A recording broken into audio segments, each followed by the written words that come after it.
It's been said, if you never want to have sex again, get married. Sex is one of the most contentious issues in marriage today, second only to finances.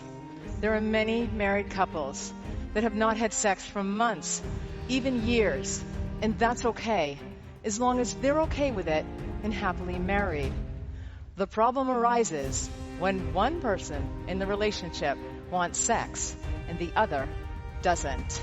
Most brides today do not have sex on their wedding nights, and 50% of men would not have married their spouse had they known their marriage was going to be sexless. So, everybody wants to know just how much sex are married people having, whether they are in heterosexual relationships or same-sex unions. You all want to know what's going on at the Joneses. Well, not much. Only about 7% of married couples set the sheets ablaze. Most married couples have sex a little bit more than once a week for the first decade of their marriage. It decreases after that. So they have sex about 58 times a year. And 20% of marriages meet the criteria as a sexless marriage. And that, defined by the experts, is sex less than 10 times a year. So why aren't we having sex in our marriages? Well, there's a little known chemical in the brain, conveniently called PEA, or P, and it's responsible for the elation, the excitement, and the euphoria that you feel when you meet somebody that you are sexually interested in. It's a fantastic feeling. This chemical is scourging through your blood vessels.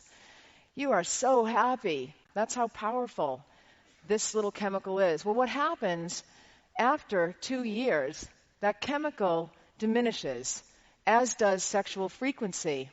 That's just about the time you might get married or may have conflict in your relationship. And that is why communication is key to great sex.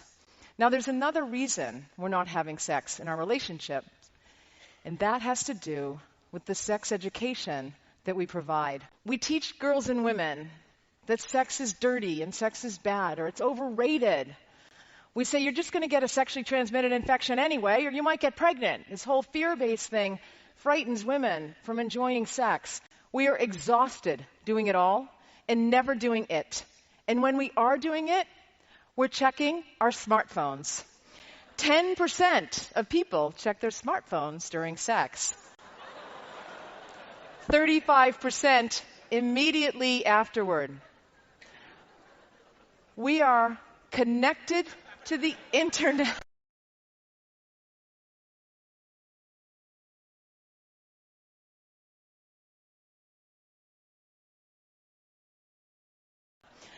Most men complain that women never initiate sex.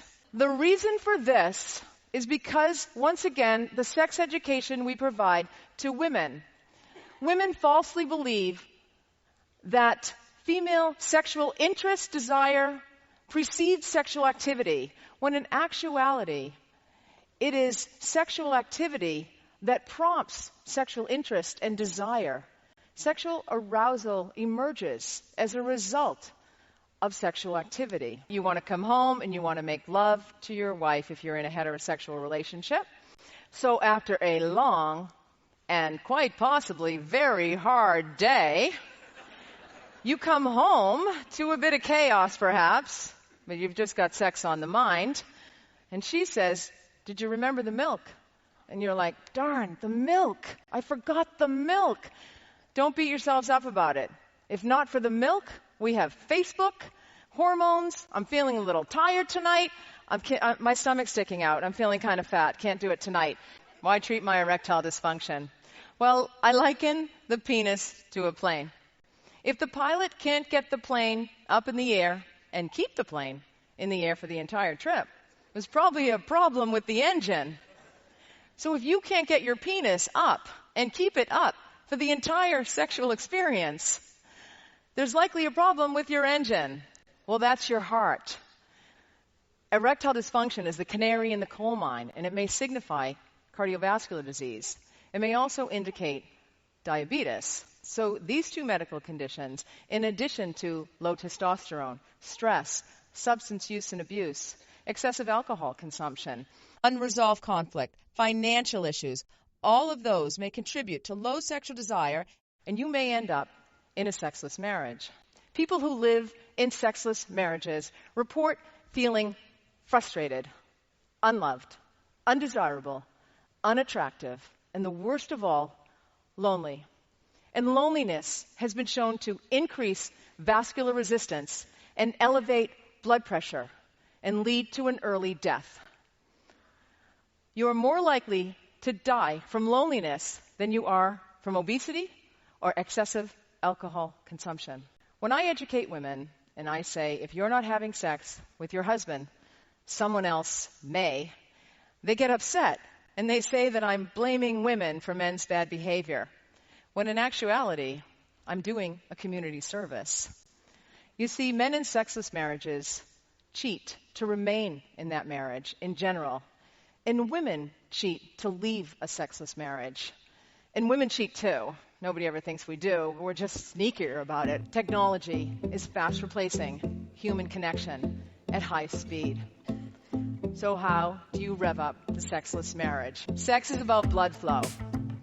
It's exercise. Every day you want to have a daily workout. It increases your agility, your stamina.